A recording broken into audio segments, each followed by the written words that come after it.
હે આયો રે સાજણ આયો રે થારો બાલમ આયો રે.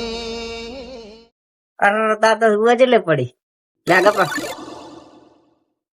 ભાઈ ના નાખતો ભાઈ એ તો મોઢામાં નાખી ભાનથી નાખી મોઢામાં ચા નાખવા નથી તો એ તો શું હતી મેં તો કીધું બીજું તે આ લીધું શું હતી મોટા મોટા ટોકલા પડ્યા માથામાં કશું નાતો નથી કે શું એ તો ખુશ્બુ તેલ નાખે છે ને એટલે એના કરતા કેરીશન નાખ કેરીશન તને બીજું થશે એનાથી દુવા મરી જશે તો કાલ તો ઈ જ કરો હેડો. એટલે શું કરો? કેરીશન દુવા વાળા અલા તને સોગન બોરવાનું કીધું તું ને કાલના વાત. એટલે ભાઈ બે દાડા કોક કાઢતું એટલે મેં કીધું દેખાડતા હું. ઈ તો તું દિલ્યો નથી ને મેં તારા માથા મજૂર મેલ્યા.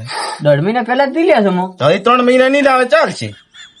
જા તો સોગન બોર જા તું. હા જા હાકે ભરજો એટલે ભાઈ હું બેઠો તો કેટલી બાસ મારે છે. પણ ભાઈ આ બે મહિના નથી ને આવતા તો બાસી જ મારે ને તો બોલ. બોલ ભાઈ હવે આનાથી આપણને છુટકારો મળવાનો છે. આમ તો છુટકારો મળે તો સારી વાત હવે તો ગળે આયા ગળે ભાઈ ઈ તો હું હવે કમ્પ્લીટ બધું એનું નક્કી કરીને જ આવ્યો છું. આ શું વાત કરે તો શું